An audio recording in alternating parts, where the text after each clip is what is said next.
The news at 5:30 starts right now.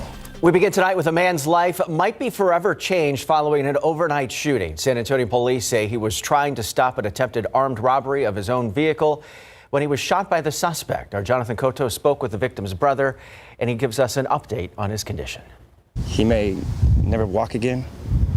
It's just unbelievable, you know. For Colin Moran, it's a shocking reality. His 35-year-old brother Brady shot outside his home on Springdale just before midnight last night. Colin says Brady suffered a severed spine. Doctors telling him his brother may never walk again. Makes me feel bad. It's just I don't know what to think, you know. Going through so many emotions right now. It's tough. Very tough. He says neighbors alerted Brady a man was breaking into his truck, but police say when he confronted that suspect, the man pulled a gun and fired, hitting Brady in the back. We also had the opportunity of speaking with the victim's mother, who says she was getting ready for bed when she heard the gunshots. She said she quickly ran out, only to find her son on the ground next to his truck. Police say the suspect, who is believed to be in his 30s, fired more shots as he left the scene. They weren't able to locate him, but the victim's family says the man involved in the shooting doesn't live too far away. And that's the thing from just a neighbor that he's known for years. And it just, I guess when things get hot and someone has a gun, you know, it's terrible. It's terrible. Police say the search for the suspect and their investigation continues. Jonathan Cotto, KSAT 12 News. We are learning some new information about a house fire we first told you this morning about on GMSA. That homeowner, the home had been doing 30 years worth of renovations, and now it is a total loss. That fire broke out just before 4 a.m. on Erline Avenue near West Commerce Street and Highway 151. Fire officials say it started in the garage before spreading to the rest of the home. The left side of that home partially collapsing as a result. No one was inside the home at the time of the fire. Damages estimated to be at about $200,000. San Antonio police are looking for a man they say ran over another man over on the east side. That incident happened on Rigsby Road, just west of Roland Avenue. Police say the two men got into an argument during which the suspect ran over that other man. He was taken to BAMC. The suspect left the scene by the time police had arrived. It's unclear right now what led up to that argument. Making headlines this week, Supreme Court justices will hear arguments on a Mississippi bid to have the landmark Roe v. Wade decision overturned. As a result, it could impact how the justices' decision seen on the Texas 6-week ban on abortions. For the Mississippi case, lawyers from the state asking the high court to uphold its ban on most abortions after the 15th week of pregnancy. That going against the current law that prevents a state from banning abortions before viability, the point where a fetus could survive outside the womb around 24 weeks. In September, the justices ruled 5-4 to allow that Texas law to remain in effect. However, they voted on how the law could be challenged, not the law itself. A new variant of concern has health officials concerned tonight. That variant, first discovered in Botswana, has now been confirmed in several countries. Bans on travel to the U.S. from several countries in Africa go into effect tomorrow. Here's ABC's Ike Ajachi with the details. Health authorities around the world are monitoring the new COVID-19 variant, Omicron, which was first identified in Botswana. The World Health Organization calling it a variant of concern. A new variant thrown into the mix is exactly what we don't want at this time. President Biden's ban on travel from South Africa and 7 other countries goes into effect on Monday. As the president has said, we're going to take every precaution, and so that's why we've taken the measures we have. This man arriving in New Jersey from South Africa to visit his children. I got on the last flight. I just made it. Otherwise, tomorrow I wouldn't have made it. South Africa has criticized the travel restrictions, saying it's akin to punishing the country for its ability to detect new variants quicker. 61 passengers who arrived in the Netherlands from South Africa tested positive for COVID-19. Dutch health officials confirmed to ABC News Sunday 13 have the Omicron variant. But the Omicron variant isn't just in Southern Africa. Israel has closed its borders to foreign nationals for 2 weeks after identifying a case of the variant. The UK, Germany, Italy, and the Czech Republic also part of the growing list of nations with confirmed cases. Dr. Anthony Fauci believes the variant will inevitably be found in the U.S. The question is, will we be prepared for it? It has a bunch of mutations, a disturbingly large number of mutations in the spike protein, which is the business end of the virus. He said there is some concern it may have more ability to diminish protections from existing vaccines, but said more study is needed. Pfizer believes they can create a vaccine in 100 days that will counter the Omicron variant. And Moderna says it's mobilized hundreds of employees to study its current vaccine's effectiveness on the variant. Ike Ajachi, ABC News, Washington. And on our website right now, we have an article that breaks down what we know and don't know about this new COVID variant. From its first detection in South Africa to how it's impacting other countries, just head over to KSAT.com to read more. Some developing stories back here at home. We have the names of two men who were killed in a drive-by shooting on Thanksgiving Day. That Bexar County Medical Examiner's Office identifying them as 28-year-old Charles Wolsard and 25-year-old Eugene Hodge. The shooting happened at a home on Sunrise Creek Drive near Binz-Engelman Road. Police say the suspects opened fire at the home that had multiple people inside, including some children. Wolsard died at the scene, while Hodge, along with two women, were taken to BAMC. Hodge died at the hospital. The condition of the women tonight unknown. So far, no arrests have been made. San Antonio police say speed is to blame for this fatal crash on Highway 90 last night over on the west side. It happened just before 11 o'clock near the Zarzamora exit. Police say the man was driving with the headlights off and attempted to change lanes when he crashed into the metal barrier that divides the main lanes from the exit ramp. The vehicle caught on fire. A witness able to put that fire out with a portable fire extinguisher. However, the male driver was dead when police arrived. The two other vehicles also crashed as a result of that initial crash. However, those folks were not injured.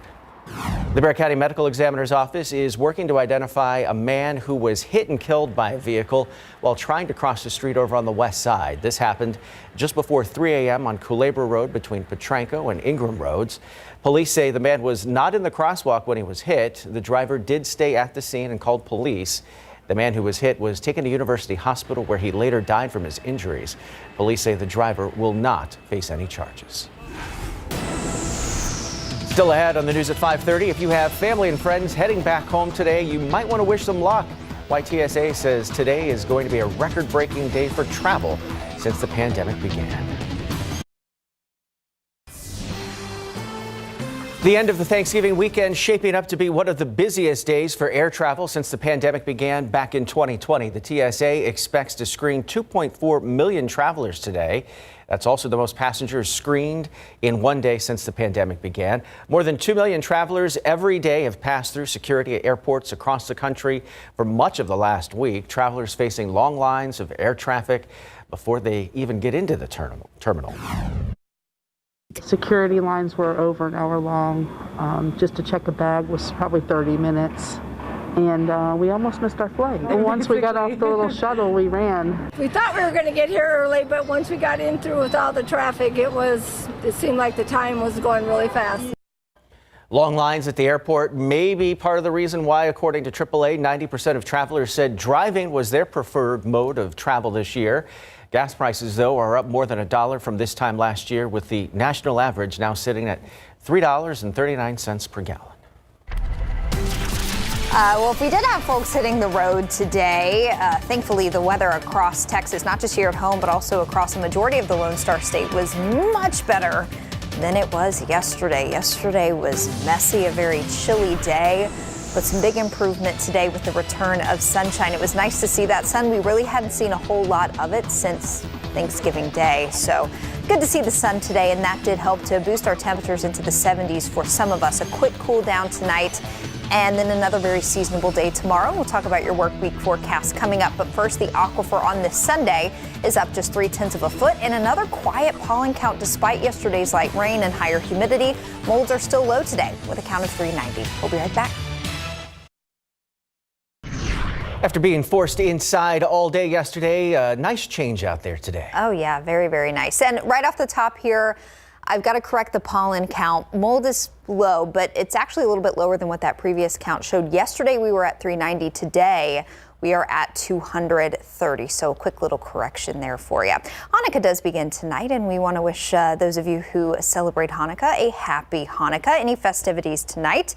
It will be cool and clear out there. Winds light out of the north, just 5 miles per hour. Thankfully, much nicer weather this evening than what we were dealing with this time yesterday. Quick time lapse does show that those clouds got out of here in a hurry this morning. We've been left with some high, thin clouds that you can see off in the distance there, but really nice to see the sun again today. 43 our morning low, up to 71 this afternoon. That's much closer to average for this time of year. Yesterday, our high temperatures were some 15 degrees below average, so we really flipped the script quickly today. Satellite is showing that we've got a nice deck of clouds anywhere from Houston down through parts of the coastal bend. That cloud deck has been moving from north to south throughout the day, so that's why high temperatures, places like Beeville, Victoria, even Gonzales, were a little lower than places along and west of 35 that didn't see that deck of low clouds today. So those that have seen a lot more sun, high temperatures were able to climb into the low to mid 70s, even some upper 70s there in Valverde County. Currently, a lot of us are sitting in the 60s, already 56 in Fredericksburg,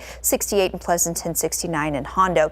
Our air is nice and dry. Dew points are in the 40s for the most part now, thanks to a north wind that was a little breezy today. Now it's light, closer to 5 to 10 miles per hour, but in a few spots we do have calm winds across the area. So with light winds, dry air, clear skies, you know what that means. Temperatures fall quickly after the sun goes down through the 60s into the low 50s by 10 p.m. So for any Hanukkah festivities, last minute errands to run, now that we're getting back into our routine tomorrow of work and school, you will want a light jacket or a light sweater because it will get cool quickly this evening. Heading into your Monday morning, kind of chilly start here, low 40s in San Antonio, some mid 30s across the hill country, and then mid 40s off to the south and to the west. Definitely light jacket weather early tomorrow morning. Clear skies. The sun comes up right around 7:10 in the morning. I can't rule out a little bit of patchy fog here and there, especially down to the southeast of San Antonio tomorrow morning, but it shouldn't be a huge issue at all. Tomorrow afternoon with more sunshine and low humidity once again, we'll warm back into the 70s, low to mid 70s for a lot of us, but a few spots in the upper 70s. Definitely possible from Del Rio down through Eagle Pass, Carrizo Springs, and Cotulla. But even with temperatures inching closer to 80 with drier air tomorrow, it will still be very comfortable. Now, of course, that dry air won't hang on forever. As we get toward the middle of the week, notice by Wednesday, especially Thursday and beyond, our dew points, the measure of humidity, those numbers are back above 60. And that means, yes, it will start to feel a bit more muggy out there in the next few days. But nice tomorrow. Tuesday will also be fairly comfortable, but we will start to see an increase in cloud cover. And then with the return of a south wind by the middle of the week, it will be muggy Wednesday and for the rest of the work and school week. As far as our extended weather setup, what we'll be watching midweek and beyond into the start of next weekend is what's happening with another area of upper level low pressure off to the west. How quickly does this move toward Texas late next week? That will have a big impact on our rain chances as we get into really Thursday and beyond. So we still need a few more days to work out the kinks there, but really it will be very pleasant for the next 2 days or so. That includes your Monday. Cool in the morning, 42 up to 72 in the afternoon with plenty of sunshine. You'll notice the humidity more Tuesday night into Wednesday, and then we'll start to sprinkle in some low end rain chances late this week and next weekend. Tim. All right. Thank you, Katie. All right, UTSA Roadrunners lost the game yesterday, Andrew, but they also lost their ranking today. Yeah, that's right. That's despite the fact that they have the same record as the Michigan Wolverines, and UTSA played a much tougher team than Michigan over the weekend. When we come back, the Roadrunners fell to North Texas in brutal fashion, and it left consequences on where they stand in the national rankings. Plus, UIW picked up their first playoff win in program history yesterday. Got the highlights next.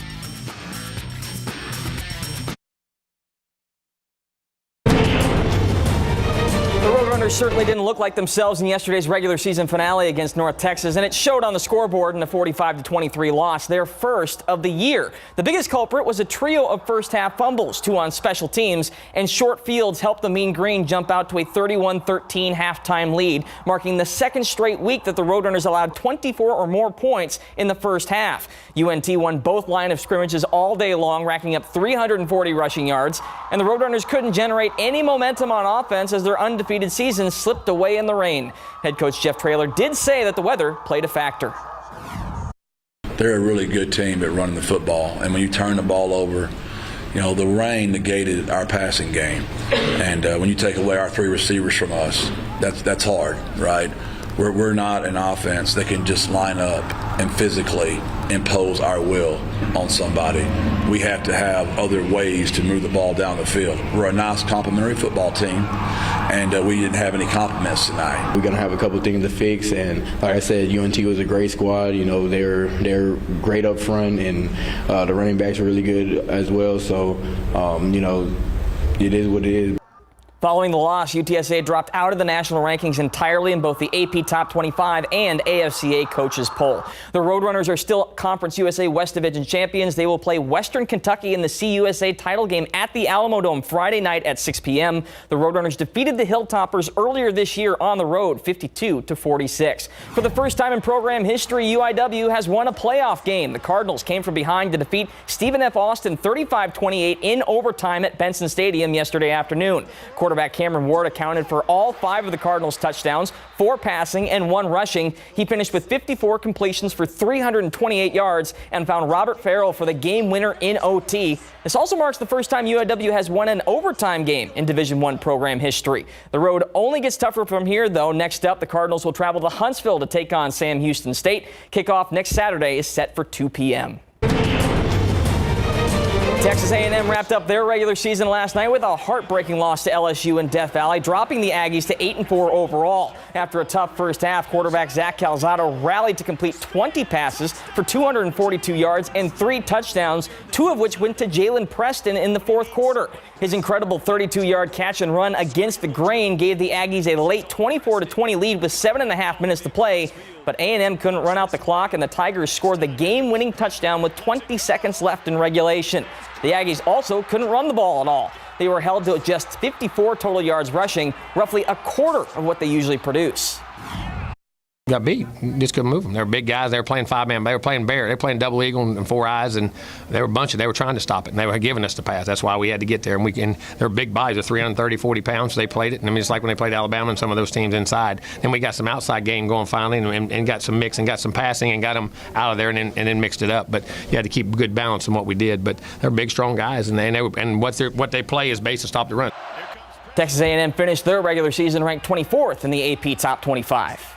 Pro football coverage, powered by Davis Law Firm. The Texans have a chance to do something they haven't done all season long today, and that's win 2 games in a row. Houston hosting the Jets this afternoon. Second quarter, Texans down 3-0. Tyrod Taylor slings it to Brevin Jordan for the 13-yard touchdown. The Texans vault in front 7-3. After the defense forces a 3-and-out, the offense strikes again. This time Taylor goes deep for Brandon Cooks. Bullseye, 40-yard touchdown there, and it's 14-3. But the Jets scored the final 18 points of the game, and New York takes the lead for good in the third quarter on this 4-yard keeper from quarterback Zach Wilson. The Texans lose again. 21-14 is the final. We just didn't execute. We did a pretty good job in that first half, putting some drives together and, really marching the ball down the field. And in the second half, we struggled to do that. And, converting on third down, doing a good job on first and second, getting to that third and short opportunities. We just didn't do that. The Texans' 3-game homestand continues next week against the Colts. That's also a noon kickoff. And believe it or not, the Spurs are still looking for their first winning streak of the season. They'll have a chance to do just that on Monday night against Portland. Saying the season has been rough so far is an understatement as Coach Pop tries to navigate a very young roster. But one guy he's been able to rely on consistently is DeJounte Murray. Against the Celtics, Murray took over in crunch time and hit the necessary shots to secure a 96-88 victory. Murray finished with 29 points, 11 rebounds, and 6 assists, and his mindset was pretty simple. Win the game, whether I was taking a shot or my teammate was taking a shot or go get a rebound. That's one thing that I know that's really valuable. Obviously the ball, but, in those crucial moments, go get the ball, whether it's a dead ball, go dive on it. That's why you see me dive on it or going to get a rebound and, just trying to find ways to help my team win. Another huge thing for the Spurs, 2-day break, so hopefully they'll be able to get back at it, rested and recovered and ready to go. Be nice to see them string a couple wins together. Thank you, Andrew. You got it. We'll be right back. All right, sweater weather the next couple of mornings, but by later this week, our mornings won't be quite so crisp with higher humidity. As far as rain goes, we could see some isolated rain return late this week into next weekend. Tim? All right, Katie, thank you so much. And thank you for watching. We'll see you back here for the Night Beat tonight at 10. Until then, have a good evening.